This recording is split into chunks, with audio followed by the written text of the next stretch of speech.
markets that we're going to talk about.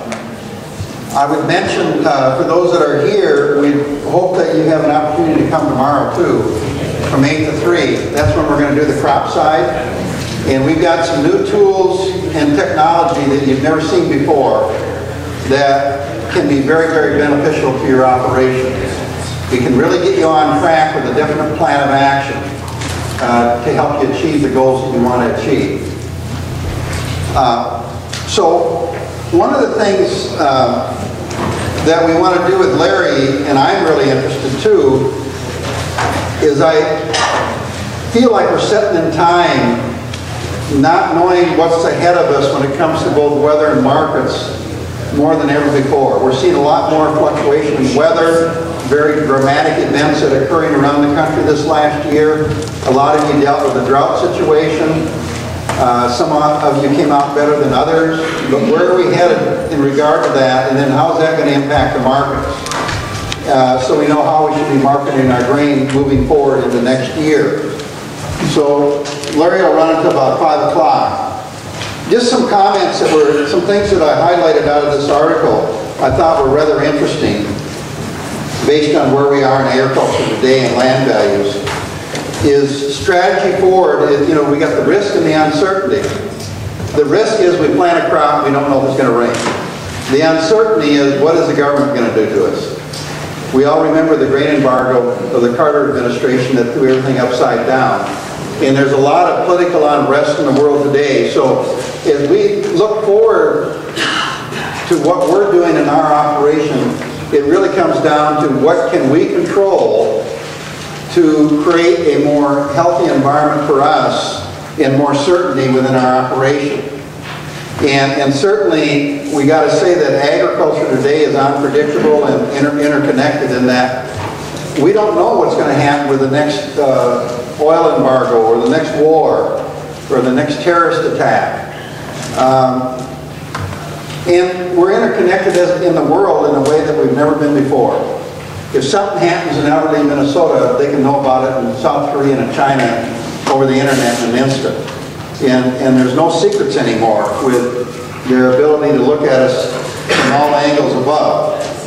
And the other thing that I've learned over the years is that ag does not move in a straight line when it comes to output and input values.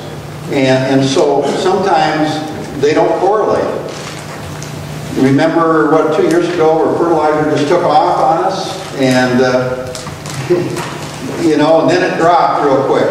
And so there's just a lot of things that are taking place that create, you know, uncertainty. Are the farm values we have today, and I would really like to have Larry answer this question in his presentation too, are these land values real? What do you guys think? You know, we got land here in Iowa selling for $20,000 an acre, $10,000 an acre is not uncommon. And, you know, is that sustainable? Is that real? And what's propping that up? What's creating that environment as we look at that aspect of it? And I think the two unknowns going forward, Larry, I hope you comment on this, but we're operating at basically low interest.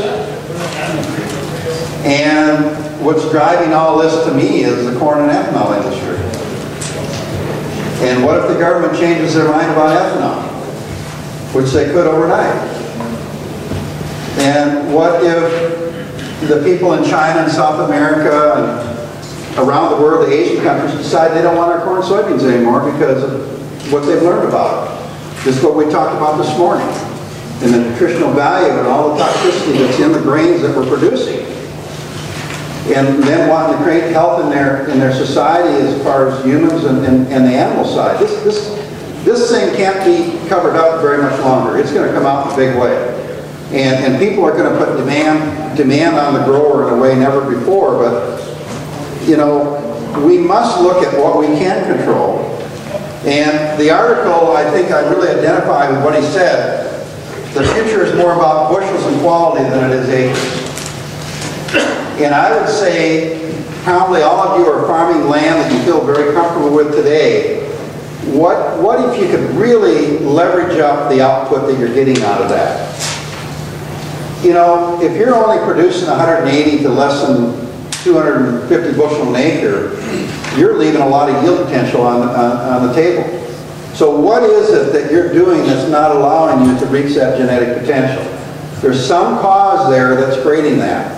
Because we know genetically an optimum, ideal, ultimate optimum condition, corn should be 500 to 800 bushel an acre. That corn up there in that picture right there did close to 500 bushel an acre. Right there. That was taken in the early part of October. Notice those roots are healthy, the plant is healthy, still green. So why aren't we doing that, huh? Is that on Francis Childs? Yeah.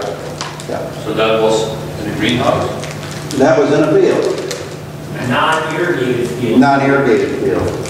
It was the first time in that particular setting a root pit was ever dug to see what was below ground. So, you know, really what we're saying is, how do you take what you already have and leverage it up? Because we know that the environment is going to change at some point here. We're going to have, I believe, interest rates are not going to stay where they are. We're going to have to pay the dues for everything we've been doing the last 8 years. Quality does matter.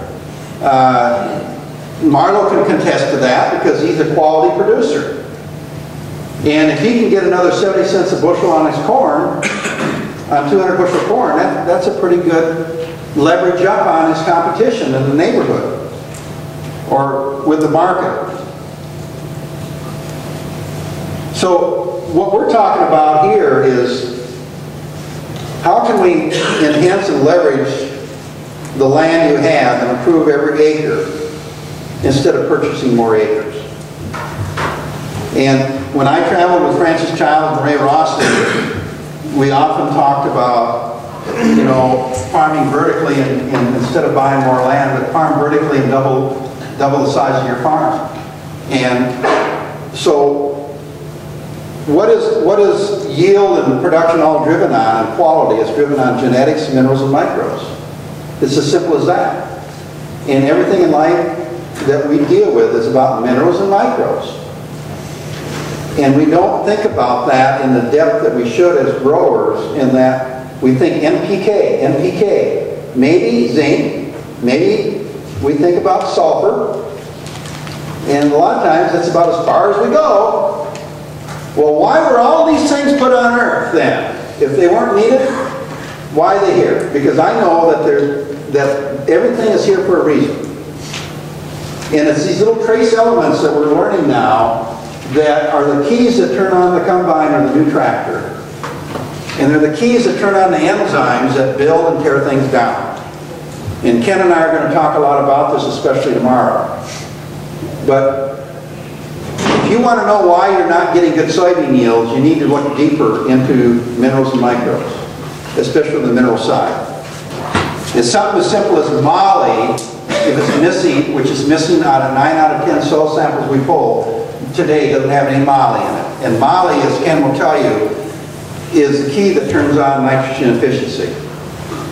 For less than $2 an acre, often $1 an acre, you can turn it on. But nobody deals with it, nobody talks about it.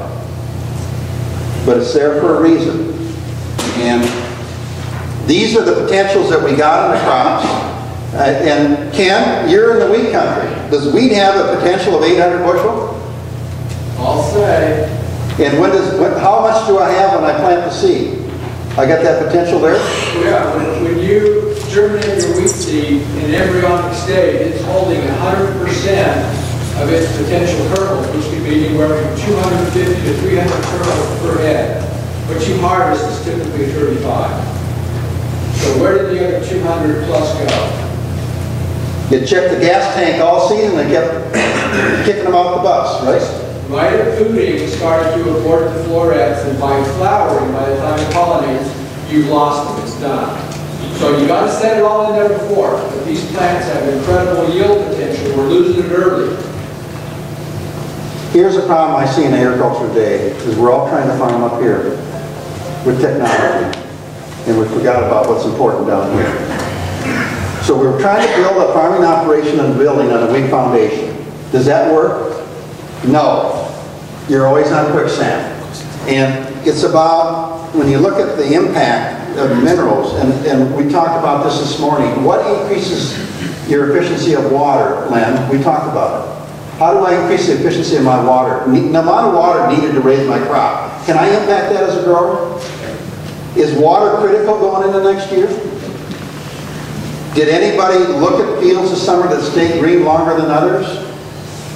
We did. It's usually those fields that have good microbial activity, diversity, and their minerals were balanced. And their water efficiency was much higher than the fields that didn't. And we talked about the impact of GMO on water efficiency and glyphosate. So if you want to double the size of the farm, figure out how to farm vertically. In other words, you either do it through tillage of some sort, but I'd rather do it with microbes. And let those microbes shove things down and build that big root mass that is a reservoir for minerals and water. So let's learn to farm smart. And let's not just keep treating symptoms. A symptom is a weed. A symptom is an insect. A symptom is a disease in your field that's costing you money because it's there. You got to figure out why is it there. You need to read this book, Weeds and Why They Grow. Lynn will tell you, right? Weeds are there, Lynn, for what reason? There's an imbalance in the soil that the weeds try to replace. Either an imbalance in nutrition or toxins. And the weed is there to try to bring it back into balance. There's no accidents by nature. If you want to understand how to farm, understand the natural laws. And insects are telling you, if they're in your field, that your field is not worthy of reproducing. The insect knows that that field is not nutritionally dense. So it's there to take it out. We, in all our wisdom, spray it with an insecticide and we eat it. And so then we wonder why we have health issues in our animals. And, you know, that's talking in generality, but what we've got to learn to do is tackle the issues before us and determine truly what the cause of what we're seeing, open our eyes up. It's amazing to me when I go on farms and people are trying to improve their operation. And I said, when was the last time you were in the field with a shovel? And a lot of times I get a blank look. Okay? And when we look at the investment that we make in fertilizer, as an example, let me ask you a question here. If I do a soil test up there, a complete soil test up on the screen, and I offered somebody $100 to come up and explain to me that soil test, and what you see in that soil test, and if that was your soil test, how would you manage the information on that soil test on your farm to make improvements that you need to make? How many people in the room could do it? Raise your hand. Okay, you got 1, 2, 3. Dave, Farmer Dave over here, Marlo, and where are you from again? God's country. God's country, okay, from God's country. But the reason why I bring that up, what is the average farmer today, if you're raising corn and soybeans in the Midwest states, how much do you spend on fertilizer per acre? If you're farming 2,000 acres, how much are you spending per acre? Marlo, what do you think? The average commercial guy? Average? Yeah. That's pushing 300. Okay, so 300 times 2,000 is how much money? You're investing how much? 600,000 and you can't read a soil test. That's why I Okay, so you're going to the local retailer, right? Assuming that they know what they're doing? They just want to sell you NPK. Okay, what are they going to sell you? NPK and what they got in the warehouse and what they get a commission on, okay? And if you go in there and said, I've been following your recommendations for the last 5 to 8 years and my yields haven't really changed, what are we going to do different next year? And the answer is? Put more on. We're going to put more on, okay? Now we can laugh about it, but that's the way 95% of the farmers farm today. So what we need to do is we need to learn how to read a soil test. We need to understand how to get more out of every acre. We need to know how to produce food of higher nutritional quality and value learn how to get paid a premium for it, learn how to leverage it through our livestock better, learn how to build water efficiency in our fields. That's really the key, I believe. So, and we talked about this in one of the other sessions, and it's just a little bit on GMO, but I know some of you are here just this afternoon, some of you were here just this morning, some will be here tomorrow. But this is some information that we're looking at as it relates to this GMO versus non-GMO. That's a decision and the use of Roundup that all of us have to make. But the startling thing is we start looking at this grain, and you can get more detail on this tomorrow, but we've got grain here that's been raised in a more GMO format that doesn't have any toxins or anaerobic biology in it or glyphosate or formaldehyde in it. But if we're raising this kind of grain and we're selling this or we're feeding it to livestock, somebody's going to pay their dues on this. If it's lower in test weight, you're not going to glean the value you can. You're farming that acre anyway. The difference between 57 and 61 is $130 an acre just for test weight, let alone premium that you might be able to glean off of that. But the consumer is the one that's going to pay. The consumer is the one that's paying. The consumer is the one that's going to pay because they're going to cook that bad stuff. That's right. Without even knowing it. Without even knowing it.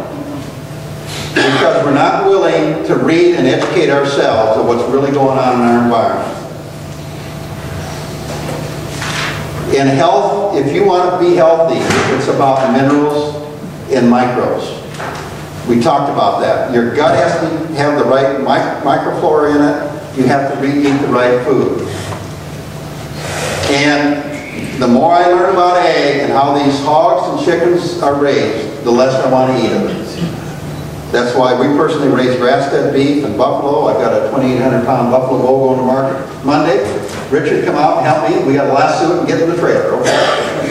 And we raise our own garden material. We buy range-fed chickens just because I'm cognizant, aware of the food that we have to eat today. And I see sickness all around. Like I said earlier, I take a probiotic every day. I take a mineral 75 supplement. I take a little cattle water in my tea in the morning. And I haven't got sick all fall. I don't get a cold. I don't get flu. My energy stays up. I don't get headaches. And I get, people all around me are getting sick because they're not taking care of themselves. Well, the same thing is true of your fields, of your livestock, and yourself. And it's all about achieving a balanced situation. But the real key thing, and Larry's here to talk to us about weathering markets, but how do you weatherize your crops? What can you do on your own farm to create a better environment for a shortage of water? So these are all the things that minerals and microbes do over here. We'll talk more about this tomorrow. And that reduces, and this is all the things that it improves as we look at it.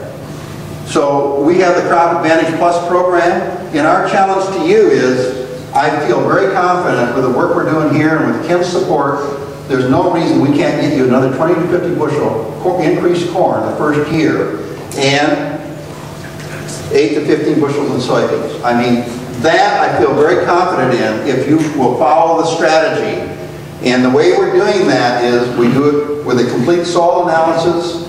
We use the soil analysis coder, the soil mineral balancer, the crop nutrient calculator, and the Crop Advantage Plus program. And we're going to go through all this tomorrow, and I'm going to leave it at that for now.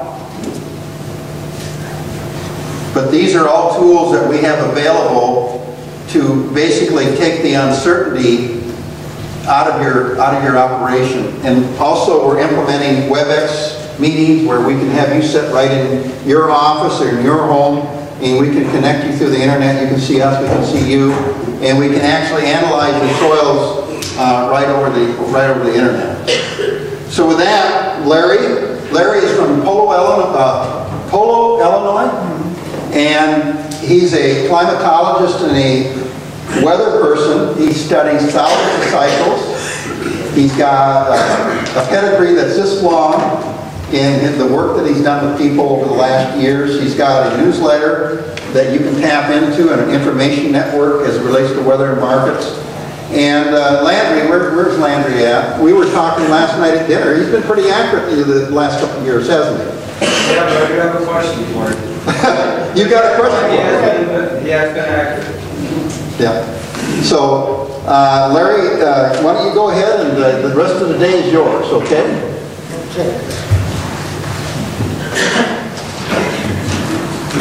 Jim, he also farms. He also farms, right? And he's open for a lot of good questions. So, Are you having any copies today of your talk? Not to talk, but we're going to hand out some of, you're going to get some of that anyway. We better take notes. Adjusted, right? This one's good with the rest. How can everybody hear me?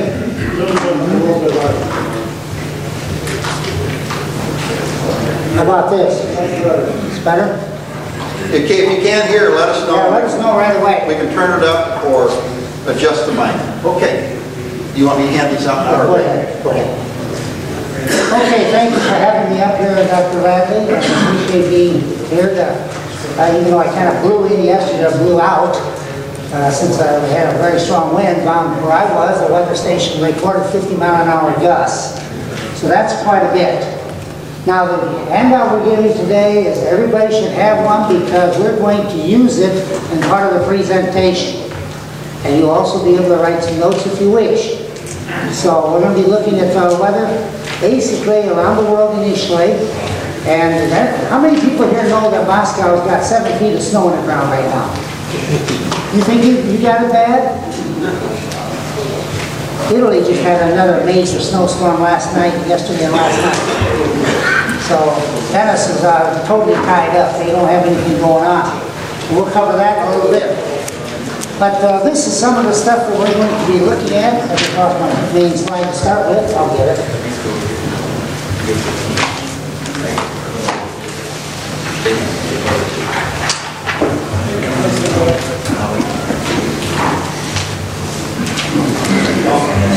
Let's turn that around, huh? That would help. Okay, there are a couple lines on there. We're going to explain them in a minute. We'll be looking at both Region 9 and Region 5, which is Minneapolis. This is all centered on Minneapolis for you people up here. So we're going to go through that forecast all the way from the end of March through October. We've never done this before. We're taking in basically the harvest season. We'll give you some idea of what's coming up. There's nothing more frustrating than raising a good crop, and then when it's time to get it harvested, it's raining for 30 days or 40 days and 40 nights. And you just can't get it, and then quality goes downhill. Maybe not quite as bad as it does with the wheat, but soybeans don't do too well when they get soaking wet. So these are some of the things we're going to try to help you anticipate as we go. And we'll have that forecast in just a moment. But first of all, we're finally starting to get some rain in some parts of the country. Down here in the southern part, it's been doing a lot of rain. The jet stream is down there because it kind of comes around this way, goes up this way. That means New York City is going to be possibly getting some more rain and snow, mostly snow, later this, probably about tomorrow or today's Tuesday, it'll be Thursday. And we got, by the way, they're not done. Boston, for example, that area, they've got 2 major storms coming up in March. If you don't believe me, check on Region 11, and you will see those dates. March 4th, 5th, and March 10th, 11th. They've got a couple of nor'easters coming through, late season. So this is something, well, if you go through this, there's a wealth of information in this particular issue, because it's got the six-month forecast. And the one that they got hit with out in New York City, that is listed in there, and we hit it to the day. We forecasted that back in August. So there's a lot of things to watch out for here. So the jet stream is down here. basically bringing all this moisture in, and we got the cold front coming down this way. That's why we're going to be cold again for the next couple of days. So that's basically a very brief reason as to what's going on. Now, what's up here? It's up here is because this is where some of the weather cycles are breaking. Here in Greenland, southern Greenland area, that's changing, and we're going to see a warm Atlantic for a little bit, whereas here in the Pacific, over this area, it's colder. So this is cold. This is a little warmer. And this warmer area here is what's causing all these major storms to really intensify. Because the storm that hit Boston last weekend, basically was two storms. We had one coming up from the south here, and the other one came across me, coming in that way. And so they all combined, and they dumped about 40 inches of snow in a couple of places in Connecticut, which is quite a bit of snow. Maybe it's only 4 inches of water. Actually, in their case, it was about 6 inches of water, because it was a wet snow. But still, it was hard to move. That's what's going on very briefly here in the U.S. Whereas over here in the West Coast, it's been pretty cold. Up in Alaska, record heat. Does that figure? That's what's going on. Now, how many people here, whoops, all right. How many people here are interested in soybeans? You know we got a weather problem right now? Too dry in most places. I found that out from the New York Stock Exchange. Because Petrobras, which is the biggest oil company down in Brazil, partially government owned, in fact about 51% of it is, they are having to import a lot of gas because Petrobras is responsible for all the electric power in Brazil. They don't have the rainfall for hydroelectric, which is most of their production of electricity, is way down. They don't have the water. So they have to import all that natural gas. Now the kicker is this. Government of Brazil, in Brasilia, has been dictated that they can only charge just so much per unit of gas, whether it be LP, natural, whatever. Well, it costs them, they have to go into the world market to buy in all this gas, which is in the form of LNG, liquefied natural gas. That particular gas is double what they're allowed to get. So Petrobras is losing a lot of money. They were in the mid-30s probably about a year ago. Today, 14 per share. So they've lost over half their valuation. Does that mean it's a buy? Well, maybe. We can talk about that next half, because this half we're just talking about weather. Next half we'll talk about the markets and some of the other cycles involved with it. And there's some doolies coming up. Really doolies. So here's where the problem is. I'm not changing here. Right in through here, it is now, it was wet. Now it's going to be dry. It's wet up here. For Mato Grosso is up and through here. And that's where we're going. Now it's turning dry here. And it's hot. Meaning the mid to upper 90s in Argentina and Paraguay. Well, what's the problem with that? It's this.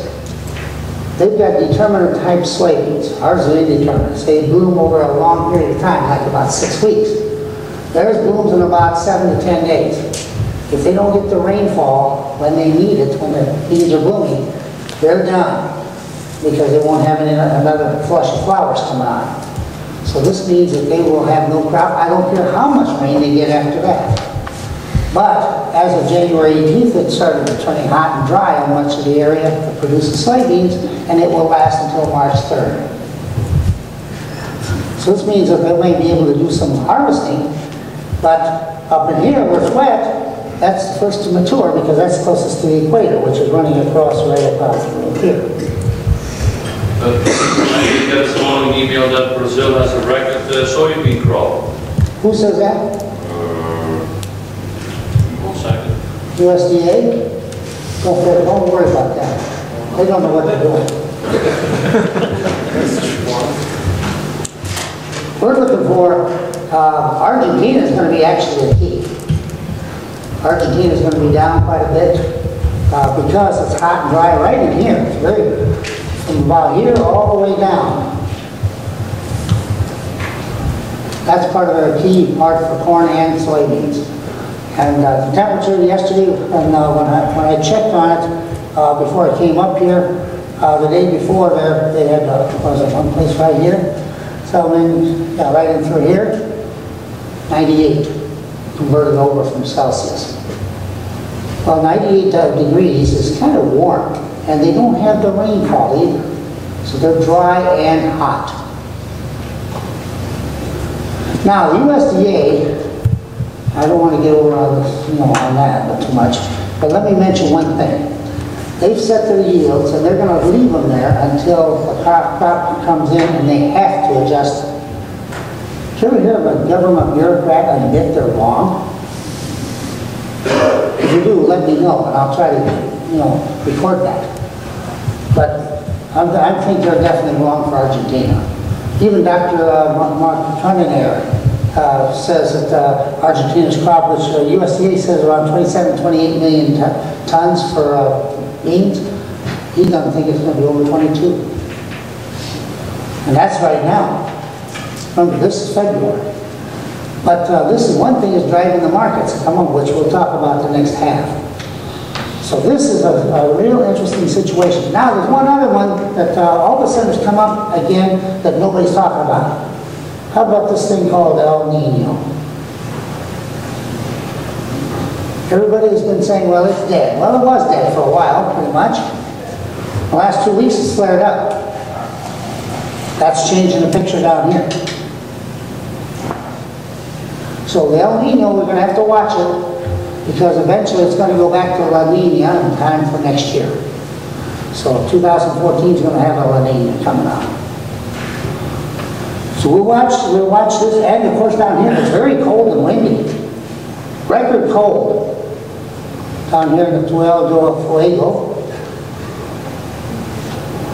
which is normal for southern Argentina and southern Chile.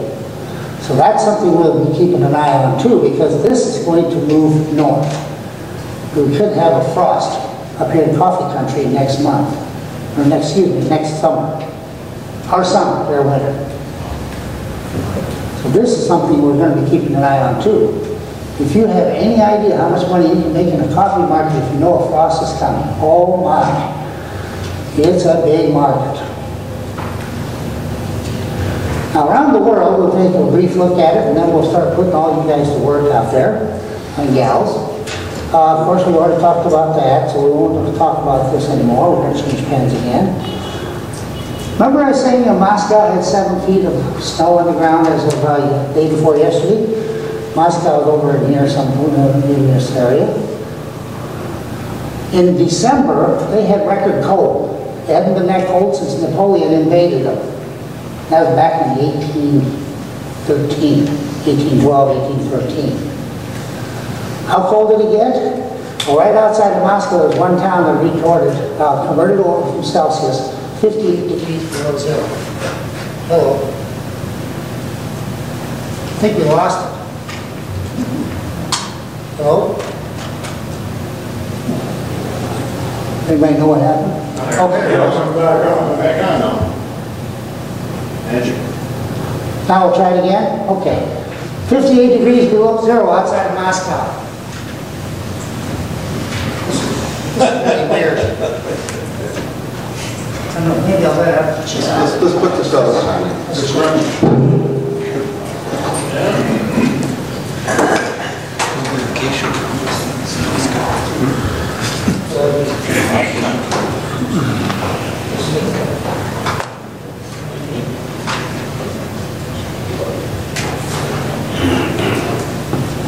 Now are we on?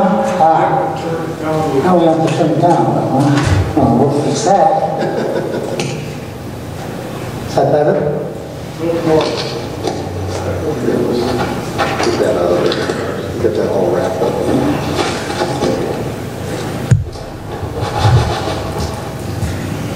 Yeah, how's that? Much better? Okay.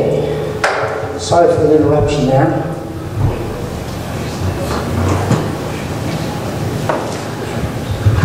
So Moscow's got about 7 feet of snow, and in December it was super cold. We think their wheat crops have been damaged pretty good. So I'm going to, we're keeping an eye on the wheat, because wheat has come about the 1st of March. Maybe it's very good buy. Since Russia is one of the world's leading wheat growers, that whole area in Eastern Europe, Western Russia, too cold. No snow cover. So this is something we'll be keeping an eye on. We got another problem over here. India last year was a very, very dry. The monsoon started a little bit late, ended 6 weeks early. So they've had a problem over there. So we'll keep an eye, although next year should be pretty good. Next year meaning summer 2013. Dry down here in Australia. Why is it dry down in Australia? Remember I mentioned a few minutes ago about the El Nino? El Nino is a lot stronger over here than it is in the Western Pacific than it is in the Eastern Pacific. And a strong El Nino always gives you a drought in Australia. So that's something we'll be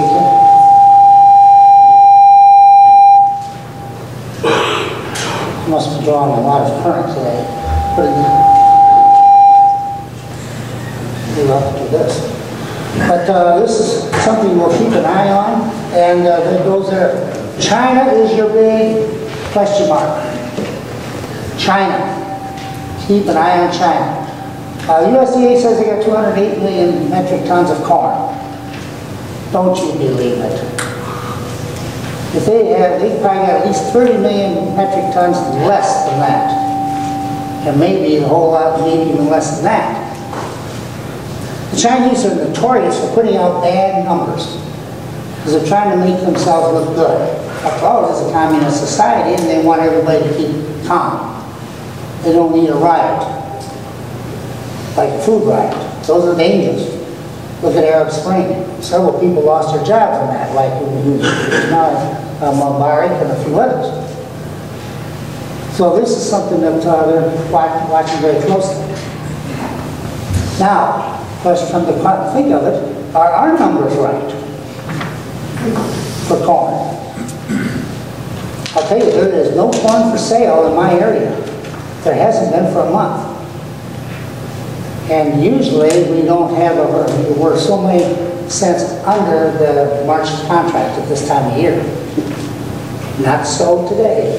We are over. So we have a positive basis. Anybody here have noticed that in their markets just recently? Several of you. Yep, I've noticed it too. I read an article where the ethanol plants, some of them are shutting, there's about 20 of them shut down in the country, in the U.S. right now. Well, ethanol, I'm not sure what all the reasons are, that may be one of them. Corn, they said corn. Corn, lack of corn, or don't have enough to keep operations going at full blast. Because they're not efficient if they aren't running at capacity. So this is a possibility of what's going on. Interesting times. Soybeans, I think soybeans are going to be the real place to watch if Brazil, Argentina come up short. But we're going to see a lot of different things here. South Africa is doing all right down here. I seem to be drawing a lot of current today, don't I? But we'll check and see how this goes.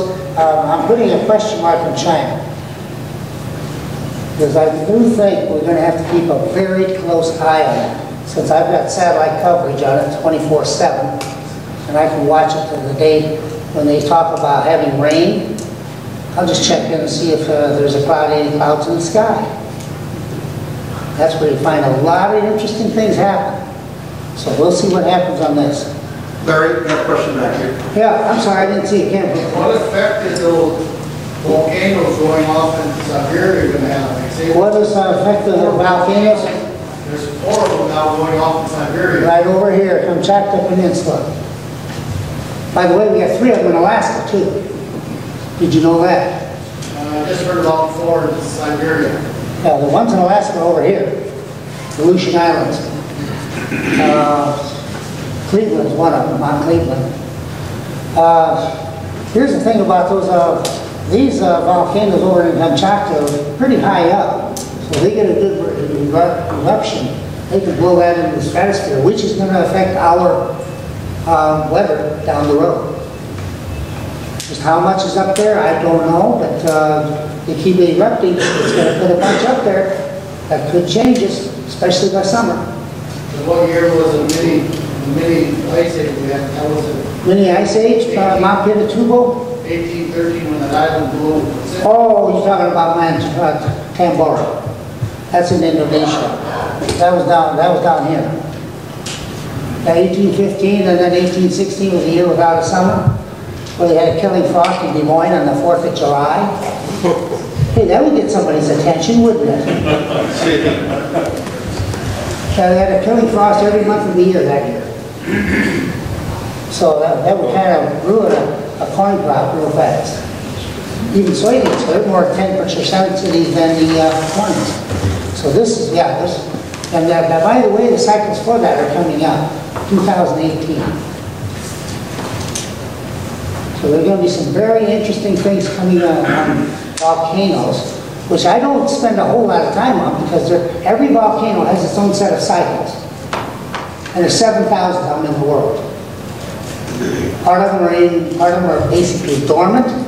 Some of them are extinct. There's only about 70 of them that react at any one time or erupt at any one time in the course of a year. So but right now we're at a higher number than normal. Because right now we have approximately 85 of them in their various stages of eruption. And that includes over here in Mount Etna and Sicily and a few others. They're erupting quite well too. Don't want to spend too much more time on that, but it is something we do watch. And that cycle is coming up. And that's a big cycle too, from 2018 to 2024. Okay, anybody have any questions on this before we get into the forecast? Any comment, Larry, on crop quality over China with all the pollution? Any crop quality, any comment on that from China? I don't have a whole lot of comment on that because all I have is the fact is, are they growing? The only thing I will say that if you look at the weather patterns, some of that tends to go against crop quality and the issues with them. The reason is that anytime you get heat at the wrong time, you're going to end up with lighter test weight corn, for example. You're going to have smaller beans, which have less oil. So this is something that's going to be very interesting to watch because this year is going to be a key year. And that starts around June 5th. So we'll see that. I didn't bring any forecasts for China. I do have them, but I didn't bring them. I figured we don't have time to discuss everything. So one I was very interested in is the Indian monsoon. Because there's about 1.1 to 1.2 billion people over there in India, and they do have some money, and they're not going to starve. Well, you know, that's a lot of food to keep that many people going if they have a problem. This last year they had partial crops, and they've been buying quite a bit of food in the world market. Notice I said the world market, not our market. Again, I think what we were talking about this morning, and talk about tomorrow, the GMO issue can be a factor. So this is something we'll be keeping a very close eye on. Any other questions before we move on? I want to watch the time here. Let's get into the forecast here. First of all, I think it's page 5. Well, region 9. We're going into region 9.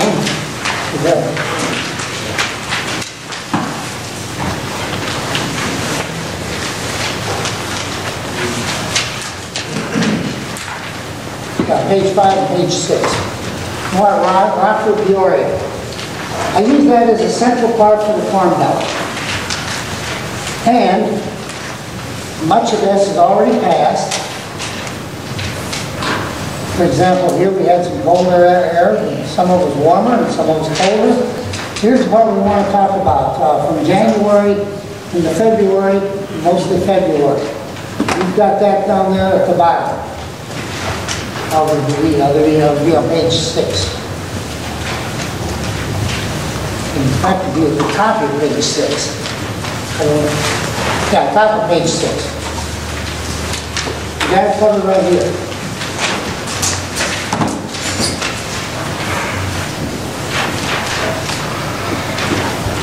Right in through here. It's supposed to be dry, cold, turning windier. Sure was yesterday. Now dryness, believe it or not, ends around the southern part of Illinois. And then from the south, it gets much wetter. If you check region 8 or region 13, 14, you'll see that's the case. So we had a storm come through here. That's the storm, by the way, that blew up and then went east and hit Boston. So that was a severe storm for us. I ended up with 3,700 of an inch of water, rain, then it turned into snow. Ended up with another 3.2 inches of snow, but melt out the water equivalent, and it was 3,800. So it was a wet snow. Now, if you get down through here, let's move that up a little bit higher so you people in the back can see better. Right through here, we're going to have variable rates of moisture from now on into about the 20th of March. Spring comes on the 20th of March this year. And so this ends the winter season. And notice we got a change right here to the end of February. That's a major storm date to the south of us also, and that's a possible tornado period. Now, some of you in here are probably wishing to have some more rain. Anybody here want some more rain? Everybody raise your hand. You know, that's just about the way it is. I'm running late. I'm still about 5.5 inches below normal. So it's been that way for the last year. So this is something you'll keep an eye on. But this is a major storm. And by the way, it's really kind of spotty. And you may or may not see that. But don't worry about it, because we'll come back to that in a minute. Now here's where I got a lot of flack last year. In fact, I made this prediction here. That was yields. Notice I have 12.95 billion bushels for corn. If you remember last year at this time, everybody's forecasting 14, 15 billion minimum. More acres, going to be great weather. Anybody know what the government final report was on January 11th? How about 10.78 billion? You know what? I haven't heard a peep from those critics. Not a one. We'll have our issues too shortly. Beans, again, I was a little high, but that's all right. Cotton, we're about right on. And cotton fell through the floor. So this is something that we'll be keeping an eye on. Now let's go into the new one. So now you find the right one. Here's what we're going to do. We're going to look at this down here.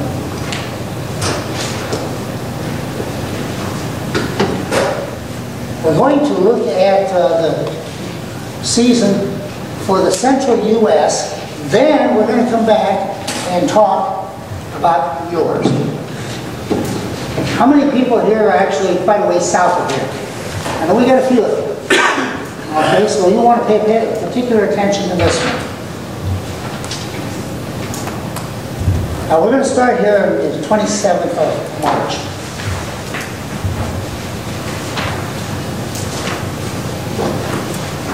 Temperature is going to actually be normal as we go into spring. Breezy, but it's still going to be drier than normal, generally speaking. Now this covers basically from the Illinois-Wisconsin line, south, all the way down to Tennessee, Arkansas. There. We're right in the middle, and from Toledo, Ohio, all the way west to past Des Moines. So this kind of covers the central part of the Corn Belt. Normal. Now, do you see already why it's critical we get some rain or snow this month?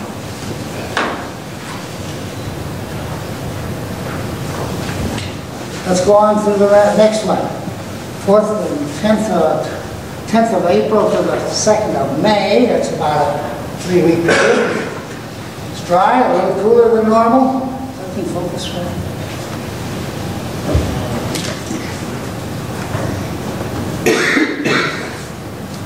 It doesn't make much difference. Wind's still finally quiet down a little bit, but still going to be a little on the cooler side, especially if you have any clouds. Big storm there around the 1st of May, so that's something we'll keep an eye on. Now we got a little stormy period in the 2nd or 3rd of May all the way to the 10th. This is critical. Now you're going to find, those of you who are up in this area, we're going to take another look at that in just a few minutes and find out that this really is going to be problematic. Because if you get it and you plant your crop ahead, you're going to do very well. If you don't get it and you plant your crop ahead, good luck. So that's a little wet period, that's only a week. And then we go back to the drier weather.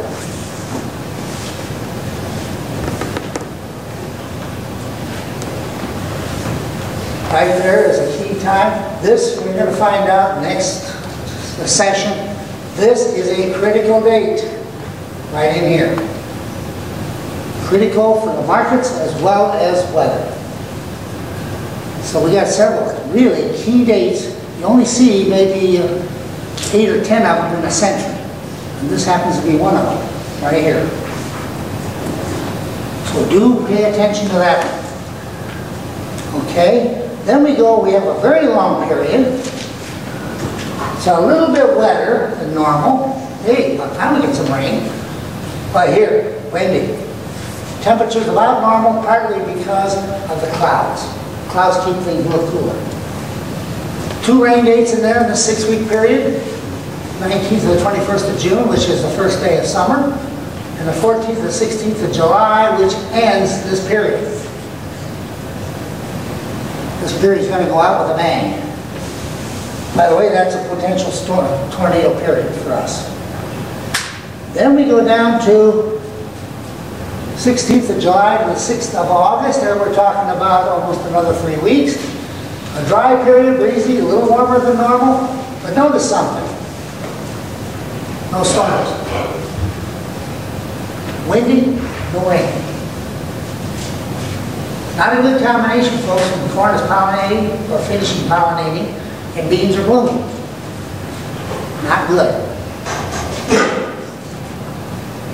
Then we go from, I'll push this up a little bit, to 6th of August to the 21st, a 2-week period. Rains do come back a little bit. However, it's probably due to this right here.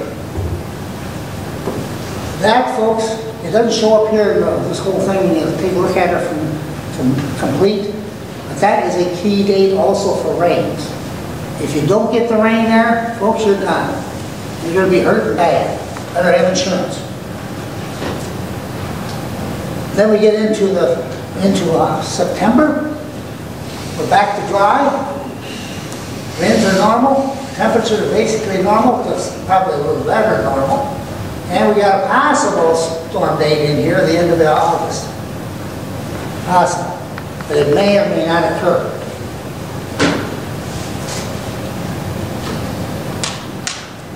Going into harvest season. A little wetter than normal, maybe. Cooler. Definitely windy. Again, we got 2 storm dates right there together. That's why we think it's going to be wet. If you get one of them, you probably won't. If you don't get either one of them, good luck. But that's kind of what we're looking at. It's going to be an interesting period coming up here. This is going to be a very interesting summer. Now, here's harvest. Wet, cooler, less windy. Ugly. Not good. You ever try combining soybeans when it's foggy and wet every day? Doesn't work out too well. By the way, it does get a little bit better in later in November. Over down there where I am, we may have a snowstorm by mid-November. Because it's going to turn cool. Very cool. And winter could be rather harsh. Winter is going to be harsh from basically the Mississippi River on west. And the further west you go, the colder it's going to get. Good luck, Dan. Fields? There they are. 12.35 billion bushel corn. That's what the computer says. Will I catch some more big bats this year? Well, no doubt. Once all of this gets out. Soybeans, 3.15. Not a lot. We're figuring about the same acreage they had last year. Cotton, 16.3. Pretty much the same as last year. There's going to be a little bit less cotton probably because of corn. Everybody likes, most of you farmers here, and I farm too, I know what that's like. You get started with corn, planting corn, and if things are going well, you just go ahead and plant everything to corn. Beans, you don't like to plant beans because you hate to harvest them. They're so darn dirty, and the weather is kind of temperamental. But yet, I think if beans are down to a little 3.15 billion bushel, and they have problems in Argentina and Brazil, I guarantee you, you're going to see a better market for beans. $20 beans is not out of the question. So this is something we're going to be kind of watching. Okay, any questions on this before we go to your local forecast here? Then we're going to compare them. By the time we get done with that, it's going to be about time for break. Well, chance for questions. Okay, let's move on to your, I'm just going to throw this whole thing on at once. And there it is. Then when you get done taking a look at it, we'll compare them. Okay, warmer temperatures up here, and you're going to have a little warmer, but you're still going to be dry, breezy. It's going to be wetter than normal from the 14th to 10th of May. See, that includes that period in there we were talking about, 1st to the 3rd. It's a general storm system coming through. So you guys are going to get some more rain than I am. At least you should. Then you go for a dry period here, cooler than normal for about a week. It's windy, no storms. Temperatures are normal from the 18th of May to the 16th of June. Temperatures normal, wetter than windier than normal, and there's probably going to be some fog. Temperature contrasts are there. So don't be surprised you have some foggy days in that. Again, near the end of May, you have this particular one. However, you aren't getting that storm around the 20th of May. That's going to stay south of you. So there's a possible threat of tornadoes you aren't going to have to worry about, at least on this time around. And this system comes in just ahead of me. So the storm's coming in from the west-northwest.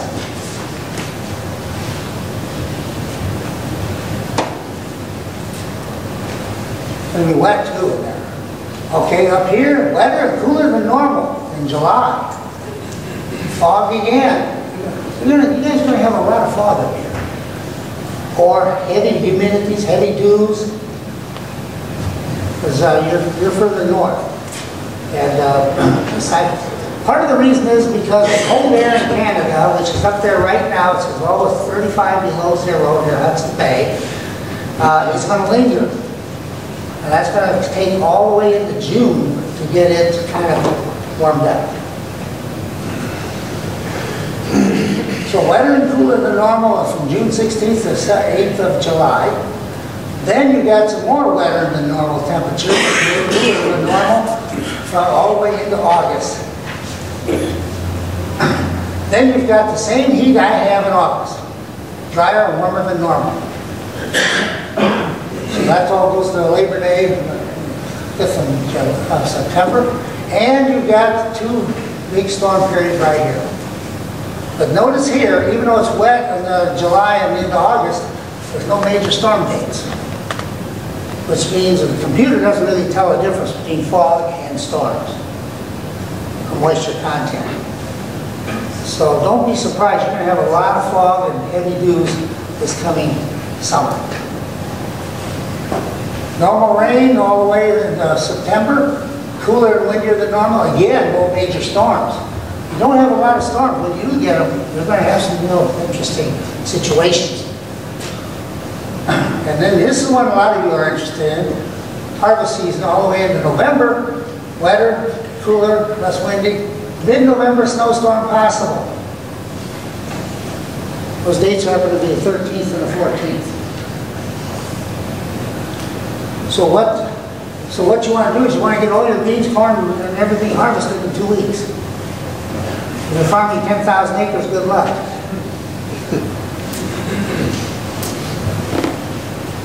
So, are you going to have, who's going to have a better crop, me or you? We should. You probably have a better chance at it. I live in central North Dakota. How much does that vary for like North Dakota? These are yours. It's about the same then. Well, you're going to be close to the same.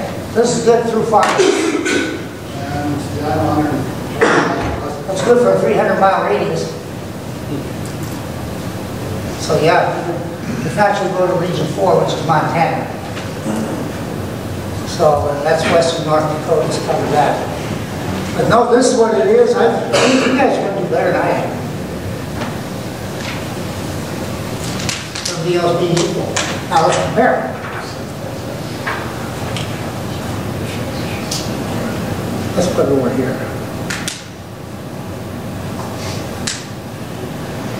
Okay.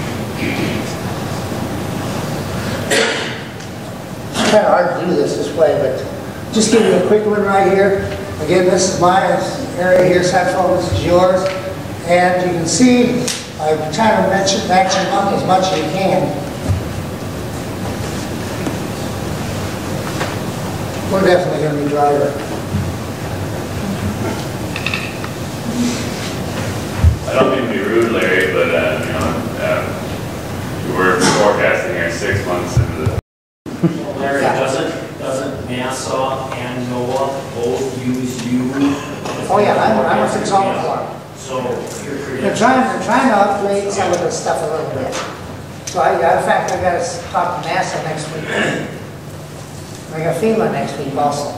FEMA wants to know when the next disaster's coming, so they can give you another building full of formaldehyde. But no, you got National Weather Service. Also. You know, speaking of that, there's nothing more frustrating than trying to teach some brand new PhDs how to do weather. These people think they know it all. And, you've got 50 years experience in it. Now, that doesn't count for them.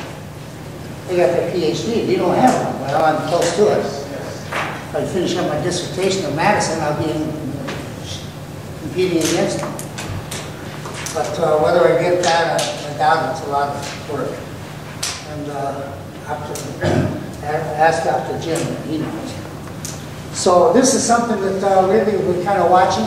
And cycles, by the way, speaking of cycles, we're going to talk a little bit about that in the next part. But the cycle we're seeing now is the same we saw back in 1935. The exact same cycle. 1935? 1935, right. It's the drought cycle. We're in the drought cycle. We will stay in it through August of 2015.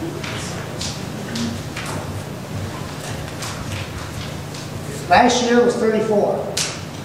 And some of you know if you know what history said on 34, that was the Dust Bowl years. And some of you found out, man, there's not much good in that. Not for raising crops. Now, the Dust Bowl started in 1931 on Kansas. And it finished in 1937, basically in Oklahoma.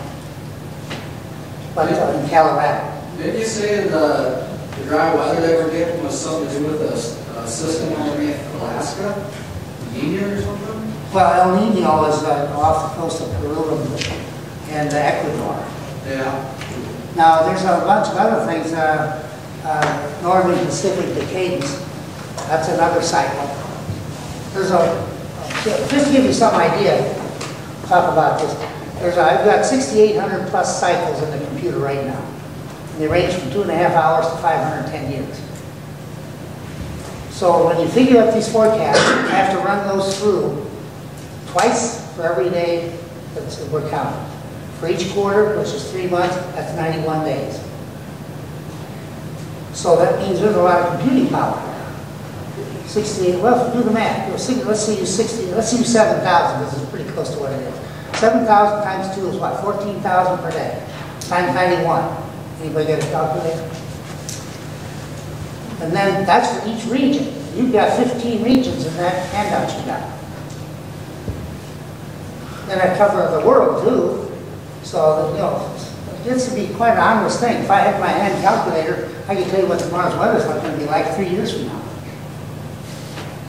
So that's how much work is involved. Computers, sometimes it's a love-hate relationship I have with them. When they work, it's wonderful, but when they don't work, I like to kick them right in you know where. And then I find out that's not a good idea, because then they decide they don't want to work at all. So that's something that we have to kind of keep an eye on. But let me go through one other thing here, and you don't see it too much right here, right in through here. But there is this piece right here.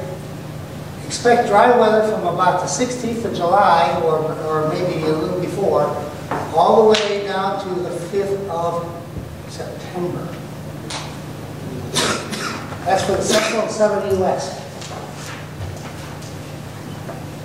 Now, if you're raising soybeans, that's a bad time.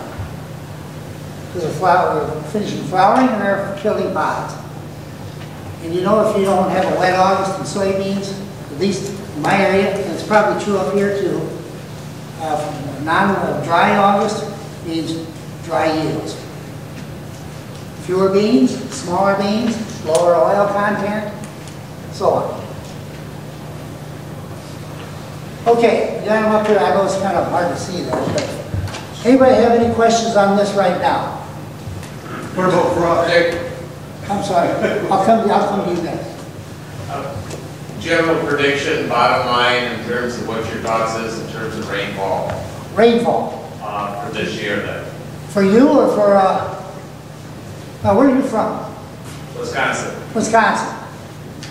You're north of Madison? Yes. And you follow this pattern right up here for northern, upper Midwest. Yes. You're going to have more than I am. Will you be normal? Is that the question you want to know? Normal rainfall? Yes. Relative to normal rainfall. You'll probably be just a hair below normal, but some places are going to be above normal. You get a thunderstorm on you, maybe you get a couple inches. Thunderstorms are going to be not real common for you people. When you get one, you're going to know it. I would say you're going to be much closer to normal than I will be, especially if August turns out to be dry. Because in my area, it's 3.8 inches of rain per month in August. That's normal. So for you people, up here it's probably less than 3.5. You're further north, so you get a little less rain. For me, I'm gonna pray for 30 inches. Don't know if that's going to happen. Didn't happen last year. Ended up at 25. My normal is 34. So I was 9 inches below normal. What's also critical is not only the amount, but when you get it, right? Timing is everything. It's just like playing the markets. You can be right, but if you got in at the wrong time, well, you're going to be toast. That's true. That's why I'm saying, right here, right through there, got to have that storm. Because that's going to be most of your rain. You can make 10 bushel on acre of beans increase if you get the storm at the right time. Somebody had a question over Frost, here. I was wondering, on those predictions, where do you think the first frost is going to be? First frost. Oh. Let's pull it. Well, where are you from? North of the Twin Cities, northern Minnesota. Let's take a look. Cooler, less windy down here. Okay, now I have to look, I don't have the stuff that's back in my home, hotel room right now. I can look it up real quick. Good point, I should have brought that in. It's going to be in this period, which is normal, isn't it, for you? Well, yeah, it just depends on. Late September, location and usually is things when like you that, have it. but Mine's October 12th. But you don't want it to be like the end of August. Oh, gee, that's coming up. In a couple of years, you'll have frost in, probably in August, first part of the middle of August. That's when you want to plant some early varieties, real early. They have 60-day corn on?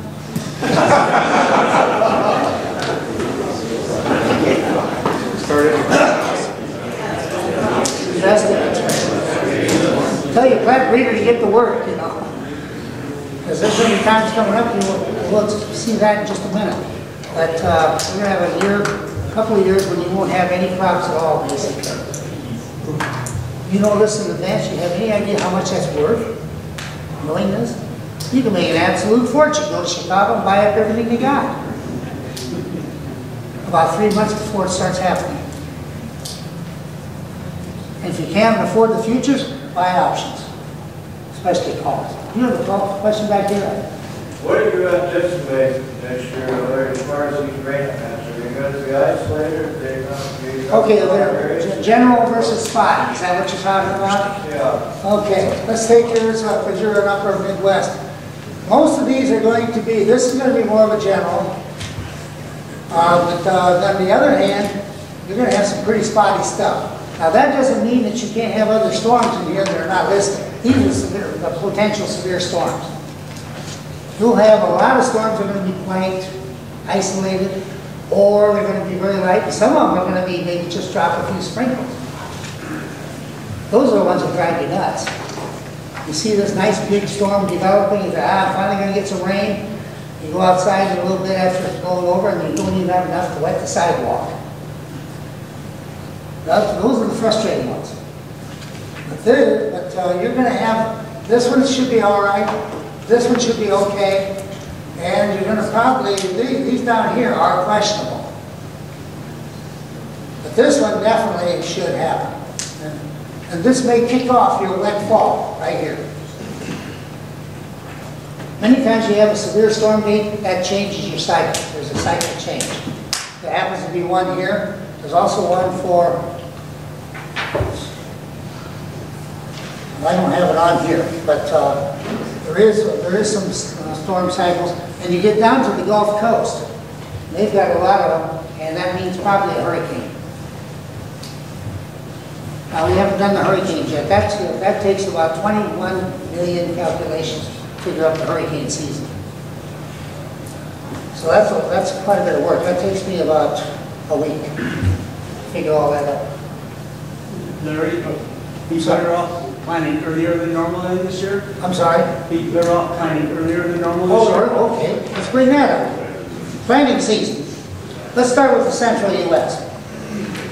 Notice one thing here.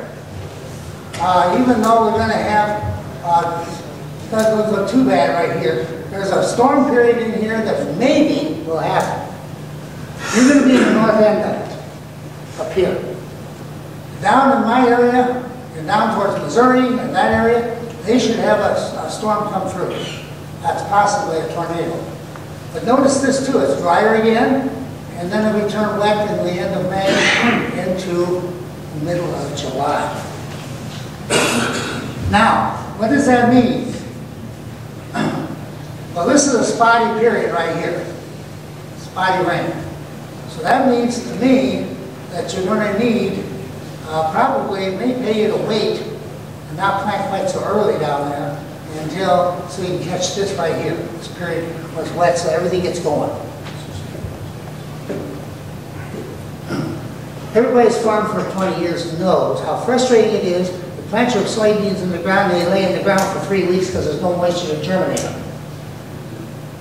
They can be bare, that's going to be a bad news situation to combine.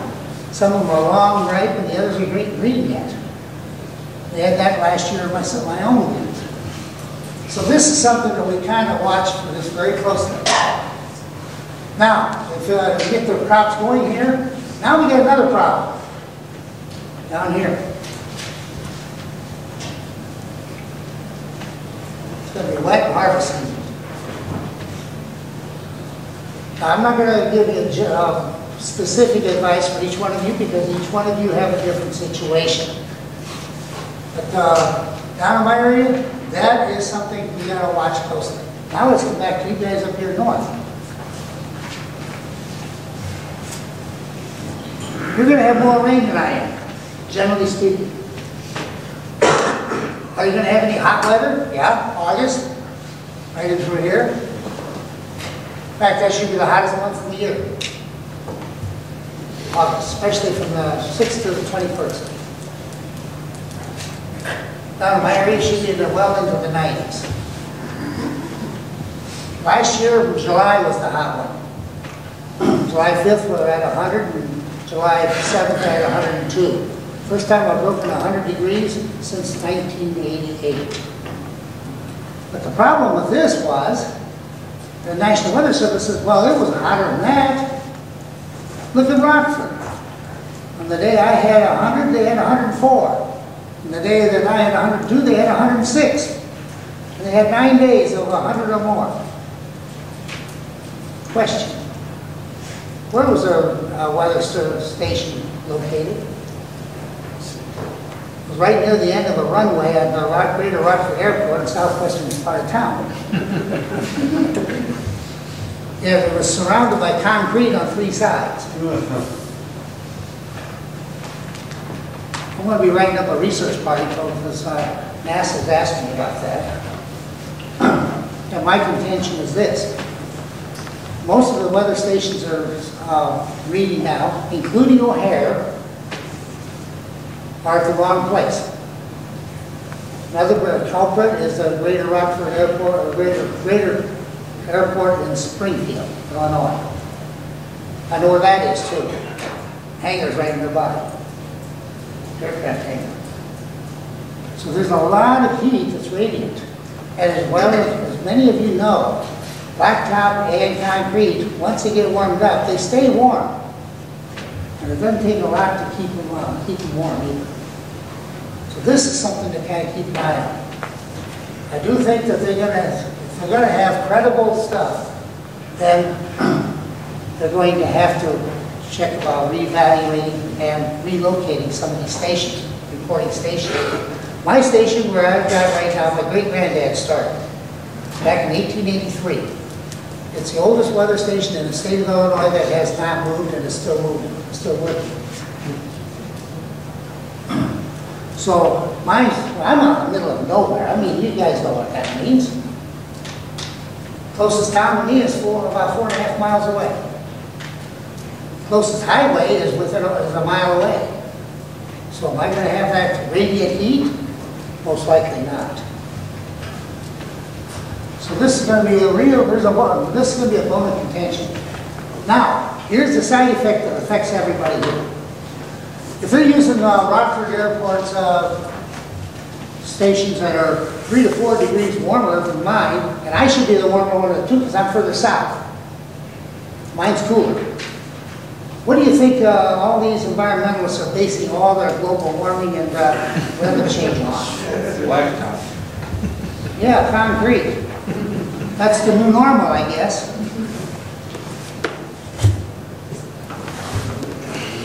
When you stop to think of it, some of this stuff is bogus. Because these people don't have any idea of what's really going on. That's why I'm saying that this stuff is going to be reevaluated over the next 2 to 3 years. And I'm going to get that part of people ready to go. I got another one coming out for Gettysburg, Pennsylvania, which I'll be speaking in July 4th, 5th. Out in Gettysburg. That's the 150th anniversary of the Battle of Gettysburg. That was a very hot, dry period. By the way, that was a very important change in weather. So this cycle goes back, and we see a lot of different things happening. So it's going to be a very interesting situation coming up. Do you have a question over there? A little bit. With the administration we got in office right now, What about them? it encourages they're happy to see that what data that's coming out, if you say all these weather stations are off, they're not going to want to change it because the data's for what they want. That is true, but on the other hand, keep in mind, well, the administration in power right now has got one thing going for you. They're not going to change that ethanol mandate. So your corn market's good for another 4 years.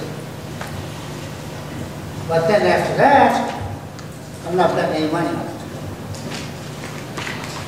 The other thing too is the ethanol mandate is still good because China will complain to high heaven that they can't get our DGGs. Or DDGs, dried distilled grains. They're our #1 markets. How many bushels we ship out them for feed? Yeah, we How many bushels are going to that? The better question they have, how many bushels of soybeans does that amount to that they don't have to buy? The DDGs, they get them a lot cheaper than they would the soybeans. Plus, they don't have to worry quite as much about the GMOs. Not quite as much, but the corn still has it. So that's something we'll kind of keep an eye on. Now, the reason I bring this up about weather stations and where they're located, this has been already put out by the American American Academy for the Advancement of Science. And they are questioning all this data and weather data about the global warming and weather change, which is a good place to start. There's a lot of PhDs out there that do not agree with the global warming people. By the way, I should say, they no longer have global warming, it's climate change, isn't it? Isn't that the buzzword? So this is going to be real interesting to watch. Larry, in that topic right there, what is your perspective on that as a person that's studied these cycles for years? The global warming movement versus actuality of what's happening, because it's more, that's normal, just due to cycles. So where are we? Because it does seem as though the weather pattern this last 2 years has been rather erratic and some very severe storms. Is that normal, or is there really something happening that's affecting this? Is this weather basically erratic, or is it this is a general pattern? Weather always changes, and one thing I've proven with cycles, you can have the same basic cycle come up like we have in depression cycles now, the weather drought cycle, but it's not going to be the same effect as what we had before, and for this reason, there's a whole bunch of other cycles involved in this too. And they all peak and vary at different times. So this is why everybody grabbed a hold of this. Well, this isn't as dry as it was.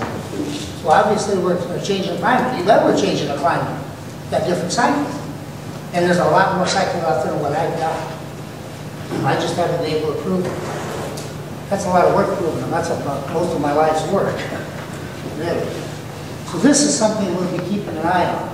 And quite frankly, most of the people haven't been paying much attention to some of the stuff I've been doing until recently. We got quite a few converts last year. So this is something we'll watch. Anything else, Paul? Would you comment on planting dates for us in the Upper Midwest? Comment on what, I'm sorry? Planting dates in the Upper Midwest? Planting dates? Where should you plant? Probably about any time you can get in there. You're going to have more rain. But I would say for the most part, you want to plant right in through here because it's going to turn wetter and wetter. So you want to be planted by mid-May. That's true for both corn and soybeans. Now the question is, are you going to get a late frost? You got to be careful of planting beans if you get a late frost. They're good. Done. Not really. I don't think that's going to be a big concern. Now, if somebody sharp sitting out there saying, what about that cold air in Canada? Most of that's going to slide to the east. Toronto, if you were having a farm over there in southern Ontario, you better be concerned. But you people up here, which is bordering Winnipeg and that area, I don't think it's going to be as big of a problem for you. Do we have anybody from around the eastern part of the U.S. here? What about Pennsylvania? Pennsylvania? Oh, he's one of them. Northeast Pennsylvania. Northeast. You'd be what? Northwest. Northwest? You'd be north of Pittsburgh? You're going to be cold for a little bit. Because you got that same cold air. Let me come back here to this one. I can find the map.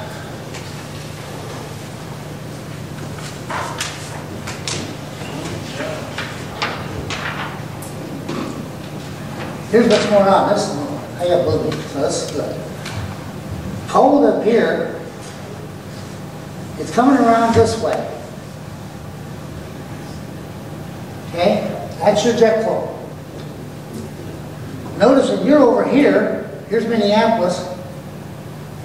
Notice you're in the east of that, or the cold front of the east of that, you'll be west. So you're going to be a little warmer. Shouldn't be quite as cold for you as it will be, say, Duluth, or more better yet, over here in Detroit. So I'd say when the ground is good and fit, go. Don't wait. Especially if it's toward mid-May. Get in there as soon as you can get fit. You got a good time from the 10th to the 18th of May. But again, keep in mind each individual situation can be a little different. If you got wetter soils, you may have to wait a little bit. Don't plant when it's too wet because you're going to get in trouble come summer, especially in August. So that's what I would say in general to answer your question. Do you have any more questions on that? Go ahead. I know I'm going to be the only guy that asked about Region 7. Lubbock and Amarillo. Last year, when I was here, you hit the summer forecast right on. Then on one of the teleconference calls in the summer, you said through July and August would be very dry. Beginning of September, we start to see rain, and then rain every 2 weeks. It rained the first week of September, about an inch. After that, we haven't got anything. Have a guys, where are you located in Texas? No, I'm in Guymon, Oklahoma. Guymon. Oh, you're in Guymon. Okay, that's a panhandle. I've been there. It's kind of you're sort of isolated, aren't you, out there? Slightly. That was one of the centers of the Dust Bowl, too. Right. Back in 1935. You still have those silt ridges there where there used to be fence rows? Oh, yeah. Yeah, those will never move. Yeah, it's going to be pretty dry out there, and it's still dry. And you're getting a little bit of rain now, snow. But 3 to 6 inches of snow is going to help you a whole lot, isn't it? No. Because you need about 3 to 6 inches of rain. Your wheat crop has got to be in bad shape. We're dry about 7 foot down. We have no subsoil moisture. Your line of moisture basically is right here, just west of Kansas City. That goes down to Tulsa, Oklahoma, and then to Dallas-Fort Worth. So anything west of that, you're hurting. The further west you go, the worse it is. Get over to Garden Plains, Kansas, Right. they're in bad shape. So is Dodge City. Amarillo did quite a bit of snow this morning.